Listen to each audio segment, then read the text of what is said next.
সুপ্রিয় দর্শক, এই মুহূর্তে দেশে এবং দেশের বাইরে থেকে যারা আমাদের সাথে যোগ দিচ্ছেন তাদের প্রত্যেককে আজকের বৃহস্পতিবারের বিশেষ আয়োজন জি ডায়ালগে স্বাগত জানাচ্ছি। বরাবরের মতো আমি জামিল আহমেদ। আমরা আজকে এই আলোচনায় বাংলাদেশের তিনটি দলের তিনজন বিশিষ্ট রাজনীতিবিদকে আমন্ত্রণ জানিয়েছি এবং তাদের সাথে প্রথমে পরিচিত হয়ে নিচ্ছে। আমার সর্ব ডান দিক থেকে আছেন শাহিদুর রহমান টেপা, জাতীয় পার্টির প্রেসিডেন্ট সদস্য এবং জাতীয় কৃষক পার্টির সভাপতি। এরপরে আছেন হাবিবুর রহমান হাবিব, বাংলাদেশ জাতীয়তাবাদী দল বিএনপির চেয়ারপারসনের উপদেষ্টা, এবং আমার সর্ব ডান দিকে অসীম কুমার উকিল, আওয়ামী লীগের সংস্কৃতি বিষয়ক সম্পাদক। এবং দর্শক, আপনারা যারা আমাদের সাথে আছেন, আপনারা কিন্তু তথ্য, প্রশ্ন থাকলে, কোনো মন্তব্য থাকলে আপনি যে স্কলে নাম্বার দুটো আমরা দেখাচ্ছি সেখানে আপনি ফোন করতে পারেন। আলোচকদের সাথে আপনিও আলোচনায় যোগ দিতে পারেন, কোনো মন্তব্য রাখতে পারেন আমাদের সামনে। আমরা এই মুহূর্তে সবচেয়ে আলোচিত বিষয় যেগুলো নিয়ে আপনারা বিভিন্ন গণমাধ্যমে কথা বলছেন, আমি শুরু করতে চাই একটু। নির্বাচন কমিশন নিয়ে রাষ্ট্রপতির যে সংলাপটি বিভিন্ন নিবন্ধিত দলগুলোর সাথে শেষ হয়েছে এবং এখন সবচেয়ে আলোচিত বিষয় হচ্ছে সার্চ কমিটি গঠন, বিভিন্ন নির্বাচন পদ্ধতি সংস্কার, যেগুলো নিয়ে রাষ্ট্রপতি কাজ করছেন। আমি জানি যে আপনার দল থেকে প্রতিনিধি দল সেখানে গিয়েছিল, কথা বলেছে। আপনাকে দিয়ে শুরু করতে চাই আজকে আলাপটি। হ্যাঁ, ধন্যবাদ জামিল ভাই, ধন্যবাদ দর্শক শ্রোতা। নিঃসন্দেহে একটা ভালো উদ্যোগ, মহামান্য রাষ্ট্রপতি একটা ভালো উদ্যোগ নিয়েছেন, নিঃসন্দেহে প্রশংসার দাবি রাখে। আমরা যেটা মনে করি, আমি যেটা ব্যক্তিগতভাবে মনে করি, এটা আমার দলের এবং রাজনৈতিক কোনো ইস্যু না। যে শুধু নিবন্ধিত রাজনৈতিক দলকেই নিয়ে যে আলোচনা করতে হবে, আচ্ছা, এই দেশে অনেক ভালো সুশীল সমাজ লোক আছে, সংগঠন আছে, সাংবাদিক ফোরাম আছে, ট্রেড ইউনিয়ন আছে, অনেক সামাজিক সংগঠন আছে, তাদের সাথে কিন্তু আলাপ করার কথা আছে। কথা এখন পর্যন্ত আমরা দেখি নেই এবং শুনিও নাই কোনো মিডিয়াতে, প্রিন্ট মিডিয়া বা যে কোনো মিডিয়াতে।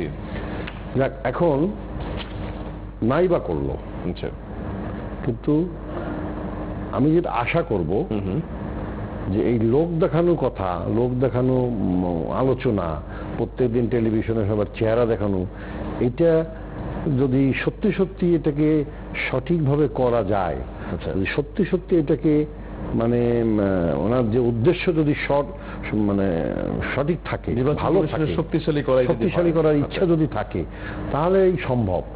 আর তাছাড়া ধরেন নির্বাচন কমিশন যদি তাদের নিজস্ব কোনো শক্তি না থাকে, এই বর্তমান যে নির্বাচন কমিশন ছিল বা অতীতে কয়েকজন ছিল, এরা মাজা ভাঙ্গা নির্বাচন কমিশন যদি আবারও হয়, তাহলে কোনো লাভ হবে না। তাদের নিজস্ব কিছু শক্তি থাকতে হবে, নিজস্ব ক্ষমতা থাকতে হবে, তারপরেই সম্ভব একটা সুষ্ঠু নির্বাচন। তারা কিন্তু নারায়ণগঞ্জে বেশ সফলতার সাথে নির্বাচন পরিচালনা করে, নারায়ণগঞ্জে সফলতার সাথে নির্বাচন পরিচালনা করেছেন। আমি যেটা বিশ্বাস করি সেটা হচ্ছে বর্তমান সরকার ওটির উপরে কোনো হস্তক্ষেপ করে নাই। এটা আমি ব্যক্তিগতভাবে আমি নারায়ণগঞ্জ নির্বাচনে করার সময় এখানে কয়েকবার গিয়েছি। সরকারের কোনো প্রশাসন যন্ত্রই, হ্যাঁ, সরকার যেমন বর্তমান সরকারের আওয়ামী লীগের যারা নেতৃস্থানীয় লোক, এমপিরা, তারা কোথাও নির্বাচন করতে যায়, আচরণবিধি মেনে চলেছেন। যেমন আমরা জাতীয় পার্টি আমরা সমর্থন দিয়েছি ডক্টর শরীমা, কিন্তু আমাদের ওইখানে কিন্তু শক্তিশালী আমাদের একটা এমপি আছে, দুইজন এমপি আছে ওই নারায়ণগঞ্জেই, আপনার সেলিম ওসমান সাহেব আর আমাদের লিয়াকত হোসেন খোকা। আচ্ছা, ওরা ওখানে আসে নাই।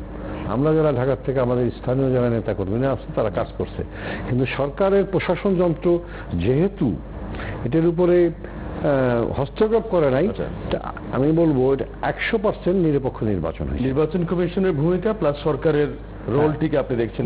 নির্বাচন কমিশনের এখন নির্বাচন কমিশন ভূমিকা যদি এইভাবেই থাকে, আচ্ছা, হ্যাঁ, তাহলে ঠিক আছে। আর সরকার যদি নাক গলায়, মাথা, আমাকে দেশে তো এমন কোনো লোক খুব কম দেখা যায় যে একেবারে প্রাইম মিনিস্টার বা হোম মিনিস্টার বা যারা আন্দোলন থাকে বললে, আমরা অতীতের সব সরকারের আমরা দেখেছি। যেমন আমি একটা নির্বাচন কমিশনের কথা, যখন সাইদ আহমেদ সাহেব ছিলেন, ওনার পিএস ছিলেন হারুনা রশিদ সাহেব। তখন হারুনা রশিদ তো ছাত্র দল তখন করতাম, আমি ব্যক্তিগতভাবে চিনতাম। হ্যাঁ, সে রাত্রে ব্যবস্থা করে ফেলছে, পরে তারে নির্বাচন কমিশনের পিএসএফ থেকে প্রমোশন দিয়ে নারায়ণগঞ্জের ডিসি বানাই Harun Rashid, he is from Khulna. আচ্ছা, হ্যাঁ, আমি ব্যক্তিগতভাবে এইভাবে রাজনৈতিক হস্তক্ষেপটি ক্ষতিকর, রাজনৈতিক হস্তক্ষেপ ক্ষতিকর, এবং এই রাজনৈতিক হস্তক্ষেপ যদি করে তাহলে হবে না, সফল হবে না। আমি বর্তমান প্রধানমন্ত্রী, মাননীয় প্রধানমন্ত্রী জননেত্রী শেখ হাসিনাকে বলবো যে আপনার আব্বা জাতির জনক বঙ্গবন্ধু শেখ মুজিবুর রহমানের কন্যা, আপনার আব্বা নেতৃত্বে দেশ স্বাধীন হয়েছে, জাতির জনক আমরা দেশের মানুষ তাকে উপাধি দিয়েছে। আপনার চাওয়া পাওয়ার কিছু নাই, আপনি একটা নতুন করে এমন একটা দেখান যে গণতন্ত্রকে পুনঃপ্রতিষ্ঠিতা করেন। মুখ দিয়ে কথা বললে হবে না। আমাদের গণতন্ত্র জানেন, আমাকে একজন আইডি ইয়ে দেয়, যেমন আমাকে বিএনপির চেয়ারপারসনের কথা বলে দেশ নেত্রী, দেশ কি উনার একলা? আমার জননেত্রী। আমরা একটু শুনবো এটা, আমি অন্যদের মতামতগুলো নিয়ে নির্বাচন কমিশন নিয়ে আলাপটা করে আবার শুনবো। হাবিব ভাই, আপনি অন্য গণমাধ্যমে আমি জানি কথা বলেছেন অলরেডি এই বিষয়ে, কিন্তু এখন যে সাম্প্রতিককালে আমরা দেখছি যে বিএনপির মহাসচিব যেটা বলছেন যে তার কিছু আশঙ্কার কথা নিয়ে, তো নির্বাচন কমিশন নিয়ে আলাপ কিন্তু রাষ্ট্রপতি এখনো এক ধরনের অ্যানাউন্স করেননি। উনি কি ভেবেছেন, কিভাবে দেখছেন এই দুটো ব্যাপারকে, যেটা আপনার দলের পক্ষ থেকে বলছেন? আপনাকে ধন্যবাদ। আপনার মাধ্যমে দর্শক শ্রোতাদেরকে অনুষ্ঠান দেখার জন্য সাদর আমন্ত্রণ। বিএনপির মহাসচিব গত পরশুদিন না তার আগের দিন একটা কথা বলেছেন, পরশুদিন একটা কথা বলেছেন, সেটা হলো মানে আওয়ামী লীগের পক্ষ থেকে বলা হচ্ছে যে বিএনপির সাথে আলাপ আলোচনা করার তো কোনো প্রয়োজন নেই, মানে আর কোনো আলাপের প্রয়োজন নেই, আর কোনো আলাপের কোনো প্রয়োজন নাই। আচ্ছা, তো এটা একটা আশঙ্কা। আফটারঅল তো রাষ্ট্রপতি তো আওয়ামী লীগের এমপিদের দ্বারাই তো নির্বাচিত, আওয়ামী লীগের লোকই তো নেই, তো বাইরের লোক না।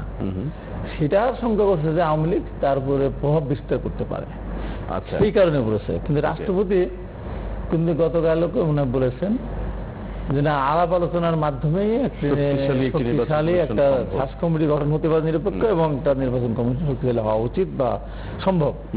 এটা ভালো কথা আর কি, তো ওই আশঙ্কা থেকে বলেছেন। কিন্তু আমাদের কথা হলো যে আমরা সার্চ কমিটিটা নিরপেক্ষ সার্চ কমিটি হোক, এবং এই সার্চ কমিটি একটা নিরপেক্ষ শক্তিশালী নির্বাচন কমিশন গঠন করুক, এটা সারা দেশের মানুষের প্রত্যাশা। এখানে যে টেমা ভাই যে কথাটি বলেন, রাষ্ট্রপতিকে অবশ্যই ধন্যবাদ, কিন্তু তার আগে ধন্যবাদ তো দেশনেত্রী বেগম খালেদা জিয়াকে দেওয়া দরকার। কারণ উনি প্রথম যখন এই 13 দফা যখন উত্থাপন করলেন, সংলাপের দাবি জানালেন, তখন এটাকে নানান মানুষ নানাভাবে কথা বলেছে, এটাকে কেউ গুরুত্ব দেয়নি, গুরুত্বহীন বা মানে বিভিন্ন ভাবে প্রয়োজন নেই নানান কথা বলেছেন। কিন্তু দেখা গেল যে কালক্রমে এটি কিন্তু সবচেয়ে সবার কাছে গ্রহণযোগ্য একটি ঘটনা ঘটলো, মানে ঘটনা হিসেবে দেখা দিল, এবং সব পার্টি আস্তে আস্তে এবং শেষ পর্যন্ত যে আওয়ামী লীগের সাধারণ সমাজ অন্তঃশাসন একটি উনি 13 দফা দাবি উত্থাপন করেছেন, সেই আওয়ামী লীগে কিন্তু বর্তমান প্রধানমন্ত্রীর নেতৃত্বে সংলাপে গিয়েছে। তাহলে বেগম খালেদা জিয়া এখানে ধন্যবাদ পর অবশ্যই উপযুক্ত। আর টেমা ভাই দেশনেত্রী সম্বন্ধে যে ব্যাখ্যাটা দিলেন, দেশনেত্রী বাকি জননেত্রী বাকি, শোনেন টেমা ভাই, এটা জেনে বলতে হবে। দেশনেত্রী বেগম খালেদা জিয়াকে এই কারণেই, যখন দেশনেত্রী তাকে উপাধি দিয়েছিলেন তখন কিন্তু প্রমাণিত হয় নাই উনি দেশের নেত্রী। কিন্তু পরবর্তী বলতে দেন, আমাকে বলতে দেন না, এর সাথে ইয়ে তো হয়নি। যেটা বলছেন প্রমাণিত, আমি বলি যখন দেশনেত্রী উপাধি দিয়েছিলেন আমার আব্দুল আল দমন চিরাঙে 90 সালের আগে, মানে এই আন্দোলন শেষের মানে সপ্তাহের আগে দেশনেত্রী হিসাবে বেগম খালেদা জিয়াকে উনি একটা ঘোষণা দিয়েছিলেন। ওকে, 1991 সালে 5টি আসনে নির্বাচন করে বিভিন্ন জায়গা থেকে, তারপরে 1996 সালে, 2001 সালে, তখন বলছেন প্রমাণিত হয়েছে যতগুলি এই 4টি বারে নির্বাচন হয়েছে দেশের বিভিন্ন সময় বিভিন্ন জায়গা থেকে উনি ইলেকশন করেছেন, এবং যতগুলি আসনে সংবিধান সম্মত সবগুলি আসনে উনি দাঁড়িয়েছেন, যে করে দাঁড়ানো যায়, প্রত্যেকটা জায়গা থেকে উনি জিতেছেন। আপনি বলছেন জনপ্রিয়তার মাপকাঠি, এর মধ্য দিয়ে প্রমাণিত হয়েছে যে বিএনপি চেয়ারপারসন যদি দেশনেত্রী হয়, সব জায়গাতে দিচ্ছে। তা আমার নেতা হোসেন মোহাম্মদ এরশাদ জেলখানায় থাকিয়া 5-5টা সিটি দিচ্ছে, হ্যাঁ, উনি আঞ্চলিক নেতা। তাহলে উনি কি কেন আঞ্চলিক নেতা? আমার অ্যাকাউন্ট থেকে জানিয়েছেন না, তাকে তো আপনি এইবার করে নির্বাচন হচ্ছে নাকি? দেশের উপাধিগুলো কিন্তু দেখি সব দলই আছে। দেশ নেত্রী বলতে হয়, হ্যাঁ। তাহলে হোসেন মোহাম্মদ এরশাদ বলতে হবে। না, আপনারা তো বলছেন পল্লী বন্ধু বলে। আন্তর্জাতিক নেতা, আন্তর্জাতিক নেতা। কিন্তু আপনারা তো তাকে পল্লী বন্ধু বলছেন। না, না, আমরা পল্লী বন্ধু, মানে পল্লীদের বন্ধু সে। আচ্ছা। পল্লী গ্রামবাসীদের বন্ধু, আচ্ছা, এবং ঠিক আছে। উনি একমাত্র লোক। আচ্ছা, আমি একটু নির্বাচন কমিশনের আলাপের পরে আমাদের নেতা বলছে, ঠিক আছে, আমরা হলো নির্বাচন সৈয়দ কমিশন আজহারের নিয়ে লক্ষ্য। আলাপটা করে নেই, তারপরে 68,000 গ্রাম বাঁচলে বাংলাদেশ বাঁচে। জি, আমি একটু আরে আমার কথা শেষ করে দিলেন। শেষ হলে। জি, বলেন। ভাই আপনারা মানে আপনারা বিএনপি তো বর্তমান আওয়ামী আচ্ছা, এই আচরণ থেকে সরে লীগের আচ্ছা, আমি একটু হাবিবের বক্তব্যটা শেষ করতে দিই। জি, বলেন। সরাসরি আচরণটা বাদ দেন, বলেন, ভালো হবে।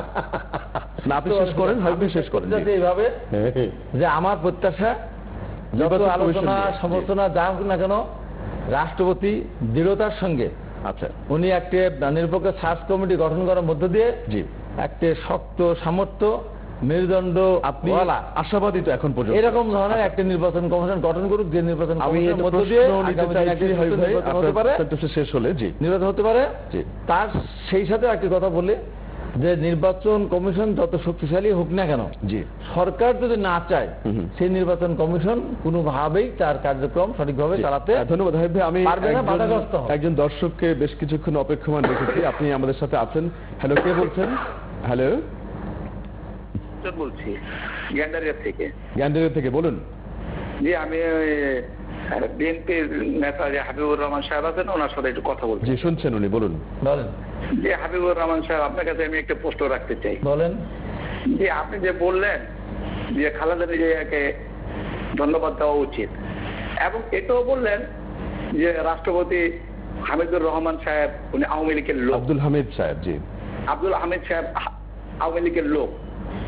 তাহলে যদি সংলাপ হাসিনা কি না করতেন, রাষ্ট্রপতিকে সুযোগ না দিতেন, তাহলে কি আপনি এই সুযোগটা পেতেন যে রাষ্ট্রপতির সাথে সংলাপের আয়োজন করা? প্রধানমন্ত্রী কথা উনি উল্লেখ করতে চাইছেন। ঠিক আছে, আমার মনে হয় প্রশ্নটি পেয়েছি। আমরা যখন হাবিব ভাইয়ের কাছে আবারও ফিরবো তখন উনি বলবেন। অসীম, আমি আপনার কাছে ফেরার আগে ছোট্ট একটি তথ্য যোগ করতে চাই। মেজর সবগুলো দলই নির্বাচন কমিশন নিয়ে আইনের কথা বলেছে, একমাত্র গণফোরামে ডক্টর কামাল হোসেন ছাড়া। উনি বলেছেন যে সেটা এখন দরকার নেই। এই আইনটি কতটাই অল্প সময়ের মধ্যে সম্ভব, কিভাবে আপনি দেখছেন? আসলে টক অফ দ্য নেশন আজকের আলোচনার টপিক হিসেবে নিয়েছেন। জি, তো আমরা যারা রাজনৈতিক অঙ্গনের মানুষ, তাদের কাছে এটি এখন মুখ্য বিষয়। জি, বিশেষত আমরা যারা ক্ষমতার পালাবদল নির্বাচন প্রক্রিয়ায় বিশ্বাসী, জনগণের প্রত্যাশা অনুযায়ী জনগণের ভোটে নির্বাচিত প্রতিনিধিরাই দেশ পরিচালনা করবে, তাদের কাছে এটি গুরুত্বপূর্ণ। কিন্তু মাঝে মাঝে খেয়ে হারায় ফেলাই আর কি, যে আলোচনা হচ্ছে নির্বাচন কমিশন, চলে যাচ্ছে দেশনেত্রী। আমাদের টোটাল হোল সিস্টেমটা বাংলাদেশে, হ্যাঁ, হোল সিস্টেমটা বাংলাদেশে যে বলতেছে যে মেরুদণ্ড হলা। এখন বাচ্চা বয়সে যার মেরুদণ্ড ভেঙে গেছে আর কি, এই 45 বছর বয়সে তার মেরুদণ্ড সোজা করে দাঁড়ানো খুব কঠিন বিষয় ডাক্তারি সায়েন্স মতে। সেটাই 5 বছর 7 বছর 10 বছর বয়সে যার মেরুদণ্ডটা ভেঙে গেছে, সেই মেরুদণ্ডটা 45 বছর বয়সে এসে সোজা করে দাঁড়ানো খুব কঠিন। বাট দাঁড়ানোর চেষ্টা করতে হবে, যেভাবে সম্ভব পারে এগিয়ে যেতে হবে। আমি যেটা বলতে চাই, মহামান্য রাষ্ট্রপতির উদ্যোগ নিঃসন্দেহে একটি প্রশংসিত উদ্যোগ। এই উদ্যোগটা এর পূর্ব মহামান্য রাষ্ট্রপতি মরহুম জিল্লুর রহমান সাহেব নিয়েছিলেন। সেই সময়কাল সার্চ কমিটি গঠিত হয়েছিল, তারা নির্বাচন কমিশন গঠন করেছিল এবং সকল দলের কাছে বিষয়গুলি গ্রহণযোগ্য হয়েছিল। ঘটনার পথ পরিক্রমায় বিষয়গুলি আলোচিত হয়েছে, প্রশংসিত হয়েছে, বিতর্কিত হয়েছে। তারপরেও নতুন কোনো পন্থা আমরা বের করতে পারিনি। আমরা আমাদের দিক থেকে বাংলাদেশ আওয়ামী লীগের পক্ষ থেকেই সার্চ কমিটি এসেছিল। সার্চ কমিটি সংবিধানে নাই, সংবিধানের বাইরে, তবুও এটি নতুন পদ্ধতি হিসেবে সেদিন সবাই এটিতে স্বাগত জানিয়েছিল এবং আলোচনা অংশগ্রহণ করেছিল এবং সিদ্ধান্তগুলিকেও সবাই স্বাগত জানিয়েছিল। আজ থেকে 5 বছর আগে পত্রিকা পাতা খাটলে এগুলো দেখাও যাবে। এখন আসেন, যেটা বলতেছে সার্চ কমিটি শক্তিশালী লোক দেওয়া করতে হবে, মেরুদণ্ডওয়ালা লোক। আসলে তো সার্চ কমিটি গঠনের প্রথম শর্তটা হলো সংবিধানের বাইরে যাওয়া যাবে না।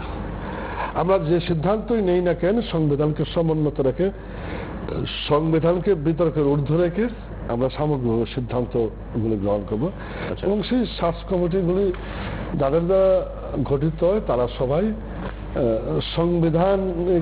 সাংবিধানিকভাবে যে পদগুলি আছে সেই পদগুলিতে সমাসীন। সেটা পিএসসির চেয়ারম্যান হতে পারে, উচ্চ আদালতের সুপ্রিম কোর্টের একজন বিচারপতি হতে পারেন, হ্যাঁ সবগুলি আর কি এর মধ্যেই করতে হবে। কাজে সাংবিধানিক পদগুলিকে বিতর্কের মধ্যে টেনে নেওয়া যাবে না, এর ঊর্ধ্বে রাখতে হবে। 9 ফেব্রুয়ারি যে মেয়াদ শেষ হচ্ছে, হ্যাঁ খুবই অল্প সময় আমাদের, এইবারই প্রথম যথেষ্ট সময় নিয়ে আলাপ আলোচনাগুলি শুরু হয়েছে। নিঃসন্দেহে সংবিধানে উল্লেখ আছে যে এই আইনের আলোকে মহামান্য রাষ্ট্রপতি প্রয়োজনীয় উদ্যোগ গ্রহণ করবে। এটি রাজনৈতিক অঙ্গনের একটি দুর্বলতা যে সিএসসি গঠনের আইনটি আজও প্রণীত হয়নি। এটি একটি বড় দুর্বলতা রাজনৈতিক অঙ্গনের, কারণ আমার ক্ষমতার পালাবদলের মূল হাতিয়ার হলো নির্বাচন। সেই নির্বাচনের যারা পরিচালনা করবেন সেই নির্বাচন কমিশনের আইনটি প্রণীত হয়নি, ফলে এটা গণতন্ত্রের একটি সাংঘাতিক দুর্বল দিক। যে দুর্বল দিক দিয়ে যে কেউ হানা দিতে পারে, যে দুর্বল দিক দিয়ে যে কেউ আক্রমণ করতে পারে। অবশ্যই দর্শকের একটা প্রশ্ন আছে, আপনি আলোচনা কন্টিনিউ করবেন, আমি লাইন কেটে যেতে পারি, প্রশ্নটি নিতে চাই। আমাদের সাথে কে আছেন? হ্যালো, ওয়ালাইকুম আসসালাম, বলুন। জি, আমি অসীম কুমার উকিল স্যারের কাছে প্রশ্ন করতে চাই। জি, উনি শুনছেন? জি বলুন। জি, আমার প্রশ্নটা হচ্ছে, বর্তমান সরকার যে একটা ভালো উদ্যোগ নিয়েছে যে রাষ্ট্রপতির সাথে সংলাপ, এটা দেশনেত্রী বেগম খালেদা জিয়াকে ধন্যবাদ জানানো যায়, তার আগে মাননীয় প্রধানমন্ত্রীকেও ধন্যবাদ দিতে হবে, রাষ্ট্রপতিকেও ধন্যবাদ দিতে হবে, তিনজনকে ধন্যবাদ। সকলের সমঝোতার মাধ্যমেই রাষ্ট্রপতির একটা সংলাপ হচ্ছে। কিন্তু আওয়ামী লীগে একটা শুভঙ্করের একটা ফাঁকি মনে হচ্ছে যে সব দলের সাথে তারা আলোচনা করতে যাচ্ছে না, ইসি গঠনটা করবে, কিন্তু তারপরে তারা ক্ষমতায় টিকে থাকার জন্য সকল নীল নকশা তারা প্রণয়ন করে যাচ্ছে, তারা কোন দলের সাথে আলোচনা করতে যাচ্ছে না। এটা আপনার মনে হচ্ছে সকল দল নিষিদ্ধ হোক, তারা কোন দলই রাজনীতি করতে পারবে না? আমরা আপনার বক্তব্যটি পেয়েছি আপনার বক্তব্যটি। জি, উত্তর দিয়েছেন কিছুটা। হ্যাঁ, নিষিদ্ধ ঘোষিত দলগুলি কারা? না ভাই, আমরা নিষিদ্ধ ঘোষিত দলগুলিকে আনতে পারবো না। 71-এর যুদ্ধপরাধী মানবতা বিরোধীদেরকে আমরা এখানে আনতে পারবো না। এদেরকে বাইরে রেখে আমরা সামগ্রিকভাবে সংকটটা সমাধান করতে চাই। আমরা মুক্তিযুদ্ধের চেতনায় বিশ্বাসী সমস্ত দলগুলিকে সাথে নিয়ে কাজ করতে চাই। এখানে উপস্থিত আলোচকরা সবাই এই ব্যাপারে একমত, এর বাইরে আমরা যাব না। আর নীল নকশা না, নকশা থাকবেই। আমরা যখন দল পরিচালনা করবো, নীল নয় না, সেটি রং নীল নয়। আর দিনের আলোতে সকলের উপস্থিতিতে সবকিছু আমরা সিদ্ধান্ত নিচ্ছি। আমরা নকশা অনুযায়ী যাচ্ছি। বাংলাদেশ আওয়ামী লীগের অবশ্যই একটি নকশা আছে আগামী নির্বাচনকে ঘিরে, কৌশল বলতে পারেন নির্বাচন। ওনার উত্তরেই বলছি আর কি, সেগুলিকে দল পরিচালনা, সরকার পরিচালনা সকল ক্ষেত্রে একটা প্ল্যান থাকবে, একটা প্রোগ্রাম থাকবে। সেটি আপনার বিপক্ষে গেলে বলবেন নীল নকশা, পক্ষে গেলে বলবেন পদ্ধতি, না সেটি হতেই পারে, কিন্তু এগুলি থাকে। তবে এটি ঠিক আপনি যেখানে প্রশ্নটা শুরু করেছিলেন, আপনার আইন প্রণয়ন করা দরকার। এটি এই স্বল্প সময়ের মধ্যে সম্ভব কিনা এটা আলোচনা সাপেক্ষ। আচ্ছা, হ্যাঁ, একটু পারা যায় না একেবারে, আমি তা বলবো একেবারে অসম্ভব। সকলে মিলে একমত হলে 24 ঘন্টার মধ্যে একটা সিদ্ধান্ত নেওয়া যেতে পারে। আবার এটি ছাড়া চলবে না আমি তাও বলছি না, অধ্যাদেশ জারি করে হতে পারে, পার্লামেন্ট সামনে শুরু হয়েছে, অন্য অপশন আছে। Every option is there, but মূল বিষয়টা হলো যে আমরা নির্বাচন কমিশনটা শক্তিশালী করতে চাই। আগামী নির্বাচনটা আমরা সুন্দরভাবে করতে চাই, সকল দলের অংশগ্রহণ। অসংখ্য ধন্যবাদ। আমি একটু একটা প্রসঙ্গ যেটি হাবিব ভাইয়ের কাছে একটু একজন দর্শকও জানতে চেয়েছেন এবং ওই ধন্যবাদ দেয়া ক্রেডিটের কথা বলেছেন, পরে একজন দর্শক কিন্তু কিছুটা সমন্বয়ের কথা বলেছেন। হাবিব ভাইকে একটা রেসপন্ড করতে চেয়েছিলেন? জি জি, একটু না, আমি যে দর্শক প্রশ্ন করেছিলেন তাকে আমি ধন্যবাদ জানাই সেই প্রশ্ন করার জন্য, কিন্তু ওনার বুঝতে মানে একটু কষ্ট হয়েছে, কারণ টেবা ভাই বলেছিলেন যে রাষ্ট্রপতিকে ধন্যবাদ দেওয়ার কথা। আমি বলেছিলাম যে আমি রাষ্ট্রপতিকে ধন্যবাদ দেওয়ার কথা না দেওয়ার কথা বলি নাই। আমি বলেছি যে প্রথম উদ্যোগটা যেহেতু দেশনেত্রী বেগম খালেদা জিয়া নিয়েছিলেন, সেই কারণে তাকে দেওয়া দরকার, কিন্তু রাষ্ট্রপতিকে বাদ দিয়ে নয়। আচ্ছা, রাষ্ট্রপতি তো অবশ্যই ধন্যবাদ পাবেন এবং প্রধানমন্ত্রী ধন্যবাদ পাবেন এখান থেকে। উনিও শেষ পর্যন্ত বেগম খালেদা জিয়া যে সংলাপের আহ্বান জানিয়েছিলেন, সেইতে বর্তমান প্রধানমন্ত্রী তার আওয়ামী লীগের নেতৃবৃন্দ সহ যে রাষ্ট্রপতির সাথে সংলাপ করতে গিয়েছেন, এই কারণে উনাকেও ধন্যবাদ। আচ্ছা, এখন আমার কথা হলো সবকিছু মিলায়ে আমি যে কথাটি আগেও বলেছি আবারও বলতে চাই যে একটি নির্বাচন কমিশনে অনেক দিন ধরে বিতর্ক চলছে। এখানে আমাদের আইনে যেহেতু ব্যাখ্যা নাই, সেই কারণেই আজকে কথাগুলো আসছে। যদি আইনে একটা আইনে পরিণত হয়ে যায় তাহলে ভবিষ্যতে এটা নিয়ে আর আলোচনা করার দরকার পড়বে না। আপনার কাছে আরেকটা ছোট্ট প্রসঙ্গ, যেটি হচ্ছে বিভিন্ন গণমাধ্যমে কিন্তু আমরা দেখতে পাচ্ছি যে বিভিন্ন দলের পক্ষ থেকে কিছু তাদের দৃষ্টিতে কিছু ক্রেডিবল লোকের নাম কাছে দেওয়া হয়েছে। এখন কিন্তু মানুষের মধ্যে কিছু কৌতূহল আছে যে বাংলাদেশ তো ছোট, যে কারা সেই নামগুলো, কিংবা অনেকে আপনার দলের মহাসচিব বলছেন যে সরকার সমর্থিত কোনো লোক যাতে সেই প্রতিষ্ঠানে না যায়, এটি নিয়ে কিন্তু আলাপ আলোচনা ব্যাপক হচ্ছে। আপনি কি কিছু বলতে চাইছেন এই বিষয়ে? আমার এই ব্যাপারে ব্যাখ্যা শুনেন। এখানে আপনার সুশীল সমাজ বলেন, আইনজীবী বলেন, বুদ্ধিজীবী বলেন, ঘুরে ফিরে কিন্তু এই সমস্ত দলগুলির মধ্যেই কিন্তু তাদের মানে বিচরণ। এখানে সরাসরি সরকারের দলের কোন লোক বা বিএনপির পক্ষের কোন লোক, বেগম খালেদা জিয়া তো বলতেছেন আমার বিএনপি ডাইরেক্ট বিএনপি আপনাদের দলের না আসে, এটিও আমরা চাই যে নিরপেক্ষ, যেটা আওয়ামী লীগের কাছে গ্রহণযোগ্যতা পাক, নিশ্চয়ই বিএনপির কাছে গ্রহণযোগ্যতা পাবে, অন্য দলের কাছে প্রশ্ন নিতে চাই। তেমনি লোক আজকে আলোচনায় জনগণের ব্যাপক আগ্রহ দেখতে পাচ্ছি। আরেকজন দর্শক যোগ দিতে চাইছেন। হ্যালো, কে আছেন আমাদের সাথে? আসসালামু আলাইকুম। ওয়ালাইকুম আসসালাম। আমি হাবিবুর রহমান হাবিব সাহেবকে একটা প্রশ্ন করতে চাচ্ছি, বিএনপি নেতা। জি বলুন। জি, হাবিব ভাইয়ের নিকট আমার প্রশ্ন যে আপনি বলছেন যে নিরপেক্ষ নির্বাচন কমিশন, আবার বলছেন যে নিরপেক্ষ নির্বাচন কমিশন না হলেও লাভ নেই যদি সরকার এতে কোনো হস্তক্ষেপ করে। আচ্ছা, তো এখন আপনারা যদি তালগাছ আমার এই ভেবে যদি আমার মনে হয় আমরা আমি ওনাকে বলতে ভাইকে আমিও ধন্যবাদ দিচ্ছি, উনি প্রশ্নটা করেছেন। কিন্তু আমি বলেছি আর কি যে আমরা সবাই মিলে নিরপেক্ষ সার্চ কমিটি গঠন করলাম, নিরপেক্ষ শক্তিশালী মেরুদণ্ডওয়ালা একজন নির্বাচন কমিশন বানালাম, কিন্তু সরকার যদি পরবর্তী না চায় পরবর্তী ধাপের কথা আমি বলেছি, সেই নির্বাচনটা সুষ্ঠুভাবে হতে পারবে। পয়েন্ট অনেকক্ষণ থেকে ওয়েট করছিলেন, আপনি যোগ করতে চাইছিলেন। এখন ঘটনা হলো আমারও তো হাবিব ভাই একটু এখনই বলবে, আমি কথা বলি স্বৈরাচারী মনোভাব। এখন ওনাদের অভ্যাস হয়ে গেছে, ওনারা এখন ওনাদের দলে সবাই করছে আওয়ামী লীগ বড় স্বৈরাচার, তাহলে আমারও স্বৈরাচার। তো কথা বললে হাবিব ভাই এখনই বলে ভাই স্বৈরাচারী কায়দায় আলোচনা করতেছে। এখন হাবিব ভাই একটা পুরনো রাজনীতিবিদ, বড় ছাত্র নেতা বাংলাদেশের, আমাদের হটানোর জন্য, এরশাদ বিরোধী আন্দোলনের জন্য হাবিব ভাই, আমরা তখন হাবিব ভাই মূল কান্ডারি ছিলেন, তাকে আমরা ধন্যবাদই দেই। তো ধন্যবাদ আমরা এত চাই কেন? এখন বিএনপি চেয়ারপারসন সংলাপে বলছে, সেজন্য তাকে ধন্যবাদ দিতে হবে। ধন্যবাদ দেব যে রাজি হয়েছে, যে ডাকছে, তাকেই আমাকে ধন্যবাদ দিতে হবে।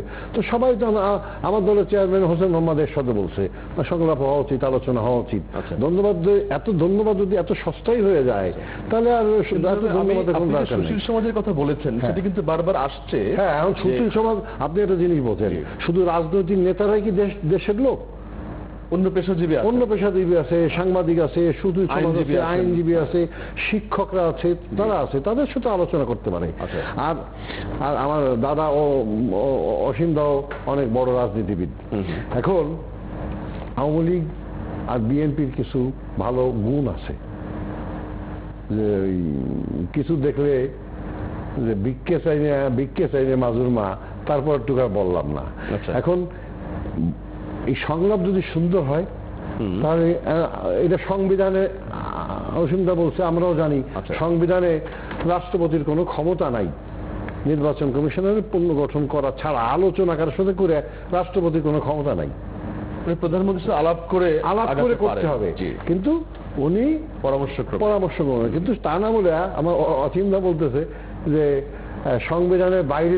তো মহামান্য রাষ্ট্রপতি যে আলোচনা সবার দলের সাথে বলতেছে, আমাদের বিএনপির হাবিব ভাইও বলতেছে যে দেশনেত্রীকে আমরা ধন্যবাদ দিতে হবে। তো যার ক্ষমতাই নাই আলোচনা করার জন্য, উনি যখন ডাকছেন, উনি ডাকতে পারেন, কিন্তু আমরা যেহেতু দেশের জনগণ, ওনার ডাকাতে ধন্যবাদ। উনি ডাকলে কি সংবিধান লঙ্ঘন হয় নাই? না, সেটা সংবিধান লঙ্ঘনের মধ্যে পড়ে না। তথ্য যোগ করা যেতে হবে আপনার সাথে। এর আগের একটি আলোচনার সময় রাষ্ট্রপতি বলেছিলেন যে একটু কৌতুক করে যে আপনারা কোন দলই আমাকে কিন্তু সেভাবে ক্ষমতাশালী জায়গায়, আপনার মনে আছে যেটি উনি খালেদা জিয়াকে বলেছিলেন। না, রাষ্ট্রপতির দুইটা কাজ আছে, একটা হলো মাননীয় প্রধানমন্ত্রীকে ওত পড়ানো, আর বিচারপতিকে ওত পড়ানো। আমরা তো আশাবাদী, আমরা তো প্রধান বিচারপতিকে দুইটা কাজ উনি করতে পারেন। তো এইটা কি সংবিধান লঙ্ঘন হচ্ছে না? সবাই ডাকতেছে ভালো হইলে, যদি এটা আলোচনা না এখন না আলোচনা এখন যদি কেউ ধরেন কোন লোক, আপনি বলেন কোন লোক দেশের সাধারণ মানুষ যদি একটা মামলা হাইকোর্টে টুকে দেয় না, কিন্তু আলোচনা কোনো ফলাফল হবে না এটি আমরা মনে করছি কেন এখনই? না, আমরা মনে করছি আমরা আমাদের দেশের কিছু মানুষের দুই দলেরই, আমাকে দলের কথা আমি বলবো না, দুই দলেরই ভালো হইলে তাদের পক্ষে গেলে খুব ভালো হয়েছে, আর খারাপ হইলে না কারচুপি হয়ে গেছে। তো আমাদের বক্তব্যটা হলো রাষ্ট্রপতি যে উদ্যোগ নিয়েছে নিঃসন্দেহে একটা ভালো উদ্যোগ, সেটাই এটা আমরা বাংলাদেশের, আমি জাতীয় পার্টির পক্ষের কথা বলবো না, আমি বাংলাদেশের একজন সচেতন নাগরিক হিসেবে এবং একজন ভোটার হিসেবে আমি বলতে চাই নিঃসন্দেহে। আমি অসীম পয়েন্টটা নিয়ে একটু বিরতিতে যেতে চাই, ভাই উনি একটু কি যোগ করতে চাইছিলেন এক্ষেত্রে? আমি খুব স্পষ্ট ভাষায় বলতে চাই, মানে আপনার অভিজ্ঞতা আমাদের অভিজ্ঞতাগুলি দেওয়া সুশীল সমাজ আছে না, আমাদের 90 থেকে এ পর্যন্ত যারা আসছে আর কি, আমাদের যে অভিজ্ঞতা, যারা মহামান্য রাষ্ট্রপতির আসন অলঙ্কৃত করেছেন বা তত্ত্বাবধায়ক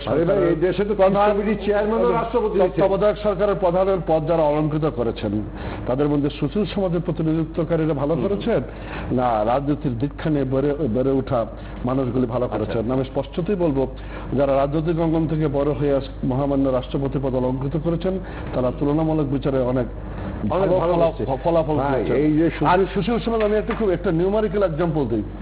আমার সাংসদ, গাইবান্ধার সাংসদ লিটন মারা গেছেন। লিটন একটি ঘটনায় একটা বাচ্চা ছেলেকে গুলি করেছিল না, সেদিন দেশের সুশীল সমাজ দেশটাকে কাঁপিয়ে দিয়েছিল লিটনকে গ্রেপ্তার করে লিটনের শাস্তির দাবিতে। হ্যাঁ, অবশ্যই তারা ঘটনায় যায় নাই, তার উপর আক্রমণ হচ্ছিল, সেই আক্রমণ থেকে বাঁচাতে গেছে গুলি করেছিল, ইনসিডেন্টালি গুলিটা একটা ছেলেটার পায়ে লেগেছে। এই ঘটনার পর তার অস্ত্র সিজ করা হয়েছে না। আপনি চ্যালেঞ্জ দিয়ে বলছেন, পত্রিকায় দেখেন যারা সেদিন এই ঘটনার যে সুশীল সমাজ নিন্দা করেছিল, সেই সুশীল সমাজের কোনো ব্যক্তি এই এমপি হত্যার নিন্দা জানায়নি। এই সুশীল সমাজের একটি ব্যক্তিও এমপি হত্যার নিন্দা জানায় নাই, একটি লোকও বলে নাই তার অস্ত্র সিজ করাটা ঠিক হয় না, একটি লোকও তার জানা যায় কি সমাজশীল হয়নি। এই বিষয়গুলি বিবেচনায় রেখে দায়িত্ব নিয়ে কথা বলতে হবে। ভাব দেওয়ার মুরত নাই, কিল মারার গুসাই, এটা হয় না, বাস্তবতাগুলি মানতে হবে। With due respect to all, আমি সেই কথাটা বলতে চাই। আমি দাদা আপনার সাথে 100% একমত। আমরা যারা রাজনীতি করি আমাদের রাত 2টের সময় খুঁজে পাওয়া যাবে, ফোন করলে আমরা ফোন অ্যাটেন্ড করবো। যেমন গত পরশুদিন একজন রাত 2:30টার সময় আমাকে ফোন করছে। আমরা বিরতি আপনি বলবেন তখন নিশ্চয়ই আরো সময় আছে কিছুটা। দর্শক আপনারা নিশ্চয়ই আছেন আমাদের সাথে আজকের এই জি ডায়ালগে।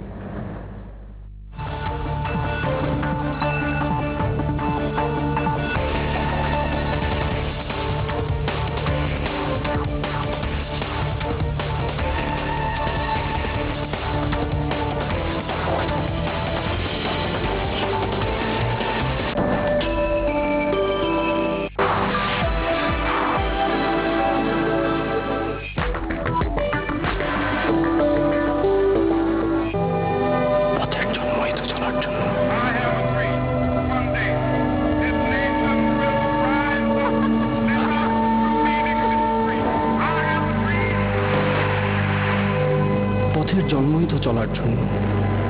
এই পথ কখনো নিয়ে যায় গন্তব্যে, কখনো পথটাই হয়ে যায় গন্তব্য।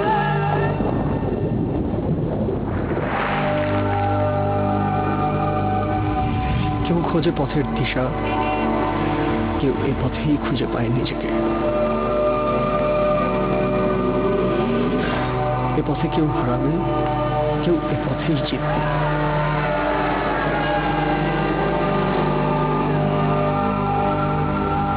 যতদিন চাকা ঘুরবে ততদিন এই পথ চলবে। পথের জন্মই তো চলার জন্য। এই পথ চলা হোক নিরাপদ গাজী টায়ারের সাথে।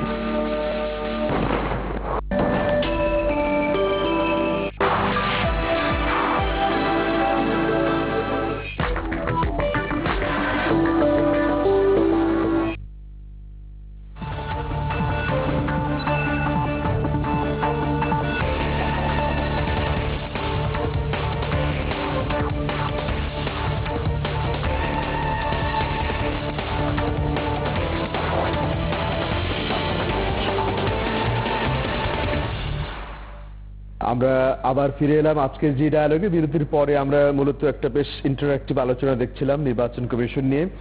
তারপরে কিন্তু আমরা আশাবাদী বেশ। হাবিব ভাই, আপনি যত কিছু বলছেন, মার্কেটের পরে একটা স্থবির অবস্থা ছিল বাংলাদেশে, সেখান থেকে কিন্তু আলাপ আলোচনাটা যে চলছে, এটিও কিন্তু সমাজের একটা মানুষের কাছে বেশ আলোচিত ঘটনা। নিশ্চয়ই নিশ্চয়ই, এটা একটা আলোচনা, একটা অনেক দিন ধরে পলিটিক্স স্থবির হয়েছিল, কারোর সাথে কারো দেখা হতো না, এই সুবাদে তো আলাপ আলোচনা হচ্ছে, কথাবার্তা আসছে।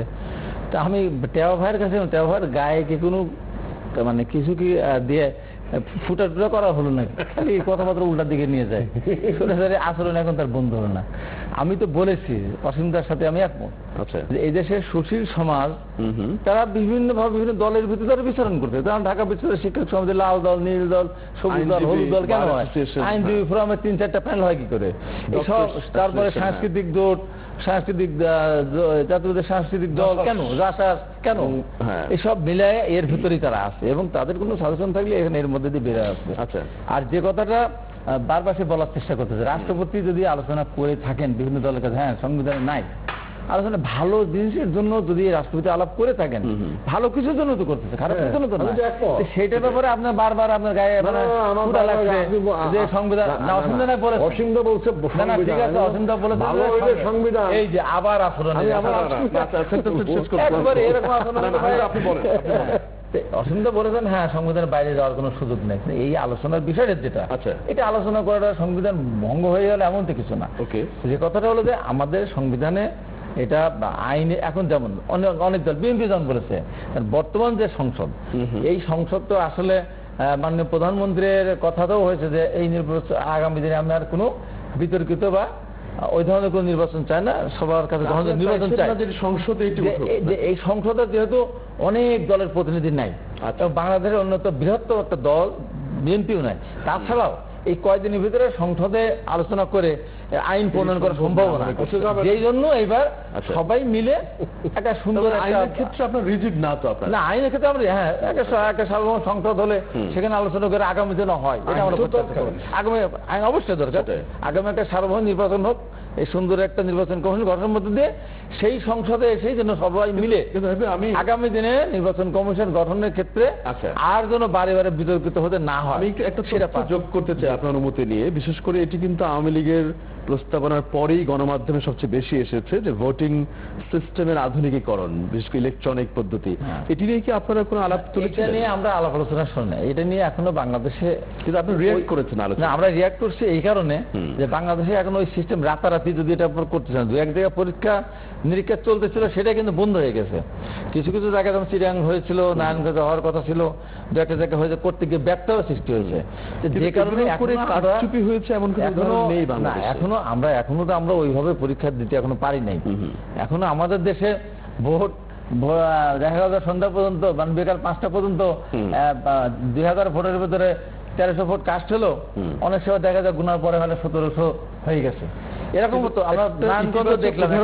আমরা সম্প্রতি গণমাধ্যমের যারা প্রেস ক্লাবের সাথে জড়িত, আমরা কিন্তু আমাদের প্রেস ক্লাব নির্বাচনে মাত্র 25 মিনিটে 20-22 মিনিটে ভোট কাউন্ট করেছি ইলেকট্রনিক সিস্টেমে, এই 1,500 লোকের ইতিবাচক রেজাল্টও কিন্তু বাংলাদেশে আছে। এইটা শোনেন, আপনারা প্রেস ক্লাবে যারা ভোট দিয়েছেন তারা সমাজে অত্যন্ত সর্বোচ্চ সচেতন মানুষ। এখানে এখনো তো আমাদের গ্রামগঞ্জে এখনো ওইভাবে কোনটা টিপবে সেটা এখনো আমরা ওইভাবে তো প্রশিক্ষিত করে তুলতে পারি নাই, যে কারণে আমাদের কথা যে আস্তে আস্তে আঘাত একবারেই এখন এই সিস্টেম আসলে এলোমেলো হয়ে যেতে পারে, সেই কারণে আরো সময় পেলে ফিরবো। হবে এই যে আমরা দেশের 14-15 কোটি লোক মোবাইল ফোন ব্যবহার করে, এখন প্রযুক্তির কাছে কিন্তু মানুষ প্রযুক্তির ব্যাপারে অনীহা নেই, কিন্তু আমরা জাতিগতভাবে কিন্তু এগিয়ে যাচ্ছে। এখন ইলেকট্রনিক ভোটিং সিস্টেম ওয়ার্ল্ডের বিভিন্ন দেশে আছে। আপনার কি মনে হয় আমরা কি আস্তে আস্তে গ্র্যাজুয়ালি কিছু শুরু করতে পারি কিনা? হ্যাঁ, নিঃসন্দেহে আমরা গ্র্যাজুয়ালি শুরু করতে পারি। এখন আজামিল ভাই, আপনি জানেন যে এটা নিশ্চয়ই করতে গেলে ইলেকট্রিক দরকার, ইলেকট্রিসিটি দরকার, এবং মিনিটে কখন যে ইলেকট্রিসিটি থাকবে আর কখন যে থাকবে না, ব্যাটারি সিস্টেমে ব্যাটারি চার্জ হওয়া প্রয়োজন। এখন ব্যাটারিও দেখা গেল, ব্যাটারি যেখানে আপনি নিয়ে গেলেন সেখানে চার্জ নাই গ্রামগঞ্জের মধ্যে।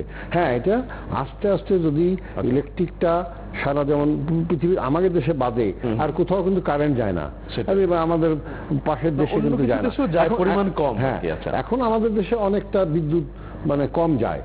আমি যেটা মনে করি যে হাবিব ভাইয়ের সাথে আমি একমত, 100% একমত। এবং যেহেতু সারা পৃথিবীতে এখন আপনার মানে ইয়ে হচ্ছে, আধুনিকরণ হচ্ছে, সেই জন্য এটিকে চালু হওয়া উচিত। খোদ যুক্তরাষ্ট্র কিন্তু এটিকে নিয়ে রিকাউন্টিং হয়েছে, কিন্তু আপাতত এটাতে স্টার্ট করা যেতে পারে। যেমন ধরেন আজকে ভোটার আইডি কার্ডটা হওয়াতে জাল ভোটগুলি কিন্তু আর হচ্ছে না এখন, এটা একটা বেনিফিট হয়েছে দেশের জন্য। জাল ভোট তো এখনো হচ্ছে, জাল ভোট সেন্টারে যাওয়া লাগে না, ভোট হচ্ছে না।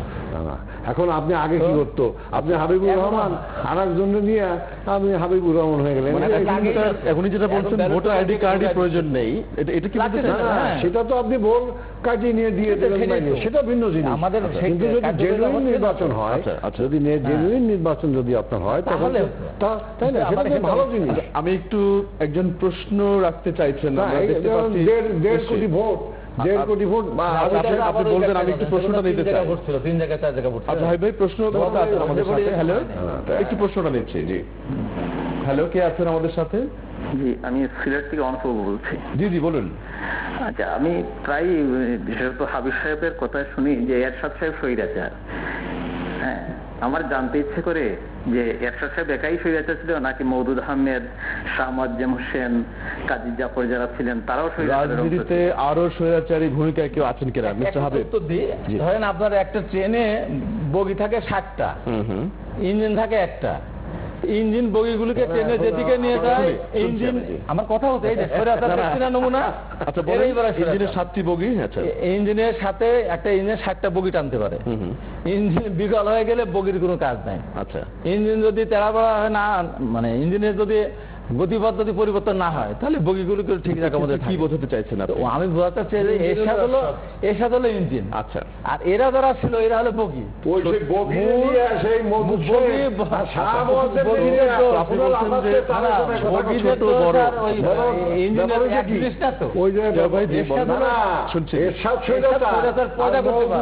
ছিল উপরাষ্ট্রপতি, শাহ মুয়াজ্জেম উপপ্রধানমন্ত্রী।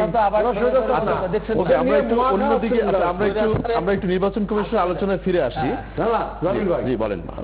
আমার দর্শক একটা সুন্দর কথা বলছে যে এই বড় স্বৈরাচার আমাদের হোসেন মোহাম্মদ এরশাদ, তার উপরাষ্ট্রপতি ছিল মওদুদ সাহেব, তারপরে এরশাদ সাহেবের ওই আমলের মানে উপপ্রধানমন্ত্রী ছিল আপনার শাহ মুয়াজ্জেম হোসেন, এবং ওনাকে ধরে নিয়ে এখন ওরাই বড় নেতা। আমরা একটু ওরা বসবাস করতে ভালো আছে। আমরা একটু এই প্রসঙ্গে ফিরি।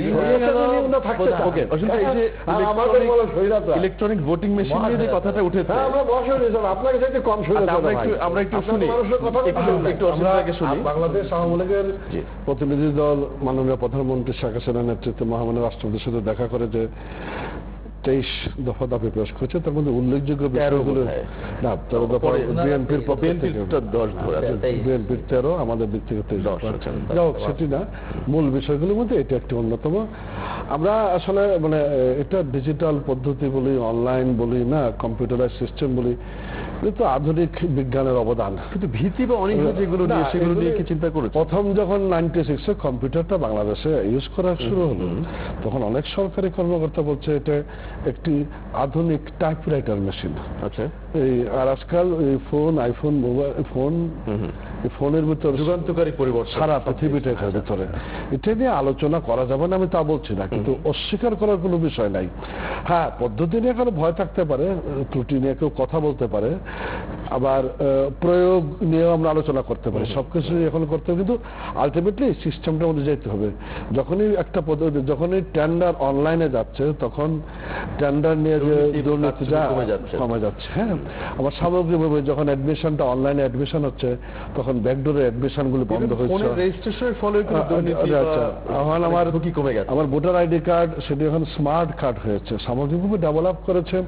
আমরা মনে করি যে এটা প্রয়োগে যাওয়া দরকার। কেউ যদি একটা তথ্য যোগ করতে চাই, অনেক যারা ক্রিটিক এক্ষেত্রে তারা বলছেন এই স্মার্ট কার্ড কিন্তু ভোটের উপরে কোনো প্রভাব বিস্তার করছে না, কারণ ভোটের সাথে এদিকে সিনক্রোনাইজ করা হয়নি এখন পর্যন্ত বাংলাদেশে। হতে পারে, আমি বললাম যে পদ্ধতিটা, এই যে বলছে স্বৈরাচার স্বৈরাচার, আমরা তো আসলে স্বৈরাচারের পদ্ধতির পতনের জন্য আন্দোলন করেছিলাম, কোন ব্যক্তির পতন বা ব্যক্তির উত্থানের জন্য আমাদের মূল আন্দোলনটা ছিল না।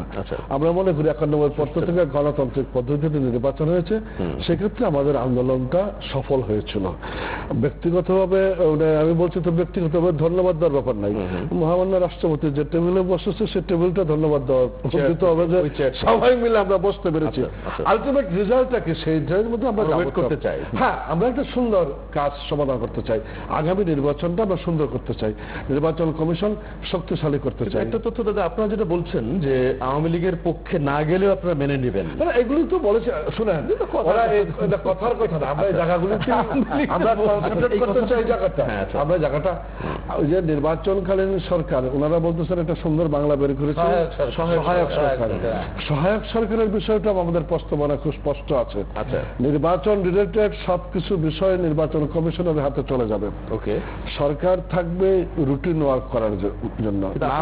সরকারের বিরোধী না তো আপনারা? না, আমরা এটা সহায়ক সরকার হিসেবে বলতে পারি, যেভাবে বলি আর কি, সেটা সেই বিষয়গুলি ডেভেলপ করা, মাথার মধ্যে নিয়ে আসা, নতুন নতুন চিন্তা ভাবনা, যুগোপযোগী চিন্তা ভাবনা, যুগোপযোগী পদক্ষেপ নেওয়া। সেক্ষেত্রে আমরা যে জিনিসটা বলতে চাই, নির্বাচনে বিএনপি অংশগ্রহণ না করার মধ্য দিয়ে কিছু রাজনৈতিক সীমাবদ্ধতা দাঁড়িয়েছে, সেটা কভার করার জন্য নির্বাচনে অংশগ্রহণের কোনো বিকল্প নাই, এবং আমরাও নির্বাচনে পার্টিসিপেটরি করতে চাই। সেক্ষেত্রে গ্রহণযোগ্য নির্বাচন করার ক্ষেত্রে সামগ্রিক পদক্ষেপগুলো বলেন যে সেটা হলো যে নির্বাচনটাকে সুন্দর করতে হলে, যেমন অন্যান্য দেশেও আছে, অনেক দেশে আছে যে সংসদ থেকে পদত্যাগ করেন, করার পরে একটা সংক্ষিপ্ত মন্ত্রিপরিষদ গঠন করেন। সেটা ওই সরকারের যার নেতৃত্বে ছিল তাদের ইতেই। বিএনপি ওই রকম একটা জিনিসই বোঝাতে চাইছেন, এবং সেটাই হলো সহায়ক সরকার, এবং সেই ভাবে নির্বাচন যদি হয় সামনে, সেই নির্বাচনটা নিরপেক্ষ হবে বলে আমরা যেহেতু দর্শকদের প্রশ্ন ওয়েলকাম করতে চাই, আরেকটা প্রশ্ন নিতে চাই। একজন দর্শক আছেন। হ্যালো, কে আছেন আমাদের সাথে? ওয়ালাইকুম আসসালাম, বলুন। আমি জামালপুর থেকে বলছি। আমার প্রশ্নটা হলো ওই হোসেন কুমার উকিল মহোদয়ের কাছে। আচ্ছা, জি বলুন। জি, আমার প্রশ্নটা হচ্ছে এই যে লিটন হত্যা যেমন দুঃখজনক, আবার এপি সাহেব ভুলক্রমে যে পক্ষকে ফ্রি করেছিল তার লাইসেন্স অস্ত্র দিয়ে একটা হত্যার গায়ে লাগছে, সেটাও দুঃখজনক। সেটার জন্য কোন সুশীল সমাজ ক্ষমা চায় নাই, কোন জন্য চায় না, সেটাও দুঃখজনক। আচ্ছা, আপনার পয়েন্টটা কি? নির্বাচনে স্ববিরোধী যে একটা নির্বাচন হয়ে গেল নৌকা প্রতিনিধি, সেখানে তার জন্য দায়ী সরকার বা দলীয় পক্ষে থেকে কেউ কোনোদিন অনুশোচনা জানাইছে কিনা? বহু লোক হতাহত কোনাকুনি হয়েছে, মানে সংঘাত অনিবার্য হয়ে দাঁড়িয়ে গেছিল। ঠিক আছে, ঠিক আছে। নির্বাচনে যে সহিংসতা, সেটি নিয়ে কোন সরকার, সুশীল সমাজ। আর দ্বিতীয় প্রশ্নটা হলো যে এই যে জেলা পরিষদ নির্বাচনে আমরা আশা করছিলাম নৌকা প্রতীক সেখানে আসবে, সেখানে হয়ে গেল আইয়ুবের ধানি নির্বাচন। গ্রামের মানুষ এখন বলছে আইয়ুবের ধানি মনে হলে এই নির্বাচন কি ভবিষ্যতে এই ধরনের কি গ্যাপ হবে কিনা? আমরা আপনার ইন্টারেস্টিং পয়েন্টগুলো পেয়েছি, অনেক সিনিয়র মানুষ, বোঝা যায় আইয়ুব খানের সময়কালের প্রশ্ন, বিশেষ করে জেলা পরিষদের কথাটি একটু উনি জোর দিয়ে বলছেন। আগেরটি তো আলাপ করেছেন আপনি লিটন সাহেবের যে হত্যাকাণ্ড নিয়ে।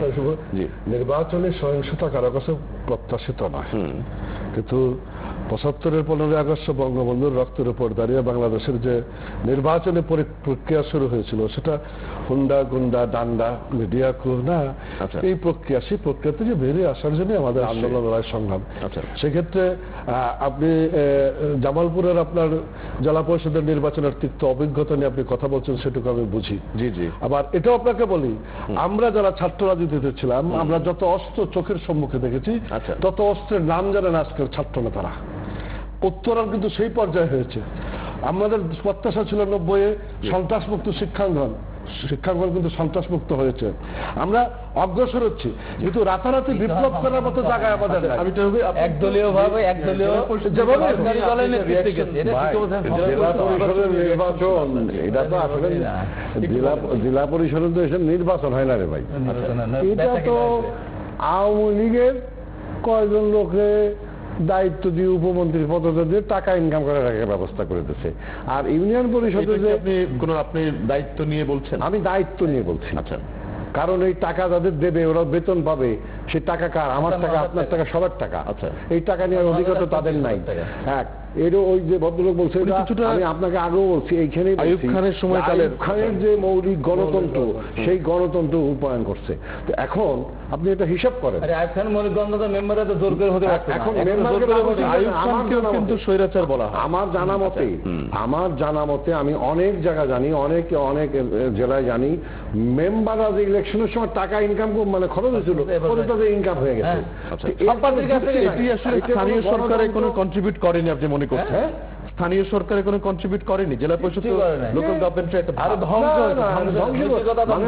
গণতন্ত্রকে আমি আপনারা বলবেন, আমি শুনে আসছি। জামিল ভাই জি বলেন, এই গণতন্ত্রকে, এই জেলা পরিষদ নির্বাচনকে বোথা দাও, বোঝেন তো? বোথা দাও মানে দার কোনো ধান নাই, ওই দাও দিয়ে কুপায় গণতন্ত্রকে একেবারে।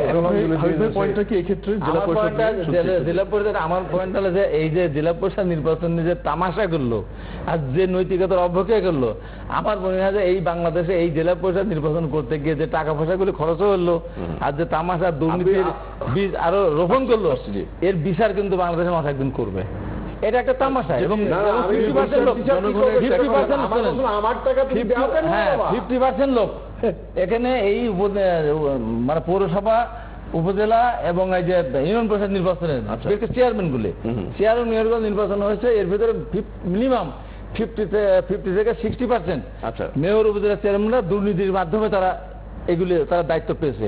এবং তারাই এখানে আবার দুর্নীতির মাধ্যমে টাকা বিভিন্ন জেলা পরিষদের চেয়ারম্যান যারা ক্যান্ডিডেট ছিল তাদের কাছ থেকে নিয়ে তাদেরকে ভোট দিয়ে তাদেরকে চেয়ারম্যান বানাইছে। একটু শুনতে চাই। আমরা স্থানীয় সরকারকে শক্তিশালী করতে চাই ভাই। স্থানীয় সরকার শক্তিশালী করে তো জনগণের ভোট দিলেন না কেন ভাই? মেম্বারকে টানিয়ে আনলেন ভাই? আপনি বলছেন, আমি শুনেছি, আমি বলি পরে আবার বলবেন। আমরা স্থানীয় সরকারকে শক্তিশালী করতে চাই, আমরা সংসদ সদস্যদেরও শক্তিশালী করতে চাই, ওদেরকে আইন প্রণয়নের জায়গায় রেখে দিতে চাই। আমরা সেই আলোকেই আমরা নানাবিধ পদক্ষেপ গ্রহণ করেছি। যেমনভাবে আমরা দলীয় ভিত্তিতে ইউনিয়ন পরিষদের নির্বাচন বা মেয়র নির্বাচনগুলি করেছি, এটা একটা নতুন। আমরা ট্যাক্সের পয়সা মিসইউজ ট্যাক্সের ফাইল ওনারা দেখতে হবে, পরে কথা বলতে হবে। দেখেন আমার ফাইল 5 নাম্বার ইনকাম ট্যাক্স আছে। যখন দলীয় ভিত্তিতে লোকাল গভর্নমেন্ট ইলেকশন শুরু করেছি ইউনিয়ন পরিষদের, তখনও হাবিব ভাই একই সুরে কথা বলেছে, আমরা অগ্রসর হয়েছি। আজকে জেলা পরিষদ আমরা প্রথমবারের মতো একটি নতুন পদ্ধতি ইন্ট্রোডিউস করেছি। এটা নিয়ে সমালোচনা থাকতে পারে, সমালোচনাটা আমি গ্রহণ করছি, ডিফার করছি না। কিন্তু যেভাবে ঢালাও বলা হচ্ছে, দর্শকের প্রশ্ন কিন্তু ছিল আপনার। হ্যাঁ, না ওটা ওনার জামালপুরের স্থানীয় জেলা পরিষদের নির্বাচনে যা যা হয়েছে এটা আপনি জানেন। আমি জানি, I was there to conduct the election from my party. So এটা জানি, সেটার অভিজ্ঞতাটা খুব তিক্ত অভিজ্ঞতা। সেই আলোকে উনি বলেছেন, এটা বলছেন এটা বাংলাদেশের সব জেলার চিত্র এটা না। বিনা প্রতিদ্বন্দ্বিতাতে তো 22টাই হচ্ছে আপনার। তাহলে তো সব বলা যাবে না।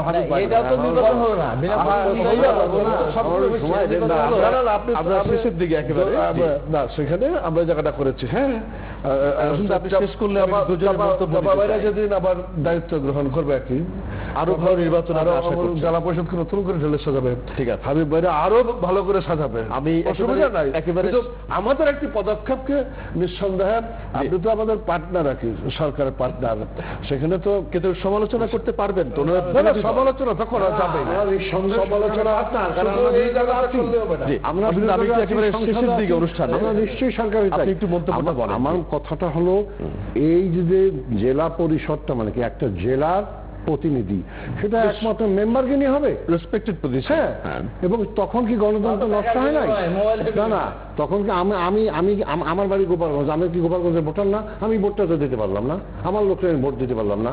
এর যারা যে আওয়ামী লীগের লোকজন, আপনি আমার জাতীয় পার্টি তো নির্বাচনে যায় নাই, অন্য কোনো দল নির্বাচনে, মতামতের রিফ্লেকশনটি হয়নি আপনি বলছেন। আমার প্রশ্ন হলো যে এত বড় একটা নির্বাচন ইউনিয়ন পরিষদে যদি আপনারা দিতে পারেন ওপেন ভোটে, তাহলে জেলা পরিষদের একটা নির্বাচন, একটা জেলা পরিষদের চেয়ারম্যান বেতন পাবে কত জানেন? 57,000। 57,000 একজন মেম্বার এবং এটি জনগণের পয়সা, জনগণের পয়সা, আপনার ট্যাক্স, অসীমদার ট্যাক্স, সবার। উনি বলছেন যে সবার মতামত রিফ্লেকশন হতে পারে, উনি একেবারে যে সমালোচনা। আমার প্রশ্ন হলো এটা কি গণতন্ত্রকে? আমি ব্যক্তিগতভাবে বলতে পারি, কারণ আমি রাজনীতি ছাত্র বয়স থেকে রাজনীতি করি, বাম রাজনীতি করতে। আমাদের এই গণতন্ত্রকে এই মানে এই জেলা পরিষদের নির্বাচনে গণতন্ত্রকে মনে করছেন না, বুথা দাও দিয়ে কেটে হত্যা করা। আমি হাবিব ভাইয়ের মন্তব্য নিতে চাইছি এই ক্ষেত্রে। আমি বলতে যে জেলা পরিষদ নির্বাচনকে একদম নির্বাচন বলবোই না, এবং 2014 জানুয়ারি এই বাংলাদেশে যে নির্বাচন হয়েছে পৃথিবীর ইতিহাসে এমন জঘন্যতম নির্বাচন পৃথিবীর ইতিহাসে কোনোদিন হয় নাই। ভবিষ্যতে যেন ওই ধরনের যখন দলের ডিসকাশনে কি আছে, আপনারা কি জেলা পরিষদ আমরা যাই নাই, আপনারা সেটা চান না? সেটা না, আমরা ছেড়ে, আমরা তো এই যে আইয়ুব খানের মৌলিক গণতন্ত্র প্রতিষ্ঠা করার আগে আইয়ুব খানের মাজারটা জিয়ারত করে রাখা উচিত ছিল আওয়ামী লীগের পক্ষ থেকে। মাজারটি কোথায় আছে? পাকিস্তানে যাওয়া উচিত ছিল যে আইয়ুব খান তোমার মৌলিক গণতন্ত্র আমরা বাংলাদেশে প্রতিষ্ঠিত করতে এত বছর পর।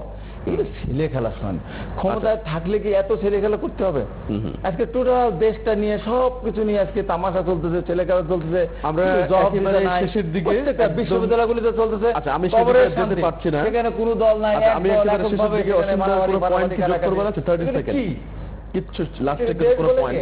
আচ্ছা, একটু লাস্ট ক্লোজিং রিমার্ক। ভাই আইয়ুব খান পাকিস্তান আমরা না যাই, এগুলো না যাওয়াই ভালো। সামনের দিকে নির্বাচন নিয়ে কোনো মন্তব্য না, নির্বাচন তো আমরা বলেছি করেছি, আমরা সামনের দিকে এগিয়ে যাব। আমরা মানে টাপা ভাই বা হাবিব ভাইদের জেলা পরিষদের সম্পর্কে নতুন কোনো প্রস্তাব ছিল বলে আমার জানা নাই।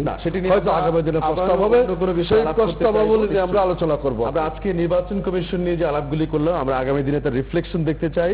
সব দল, পেশাজীবীদের মতামতেরও রিফ্লেকশন সেখানে আসতে পারে। রাজনৈতিক দলগুলো তো তাদের মতামত জানিয়েছে। আমরা প্রত্যেকে আশাবাদ ব্যক্ত করতে চাই। শাহিদুর রহমান টেপা, হাবিবুর রহমান হাবিব এবং অসীম কুমার উকিল, তিনজনকে ধন্যবাদ জানাবো আজকের এই আলোচনায় এসে যোগ দেওয়ার জন্য। দর্শক, আপনাদের প্রশ্ন আপনারা করেছেন, আপনাদেরকে ধন্যবাদ জানাই। আগামী আলোচনায় আবারও দেখা হবে, সেই পর্যন্ত ভালো থাকবেন এই আশাবাদ জানিয়ে আজকে এখানেই বিদায় চাইছি।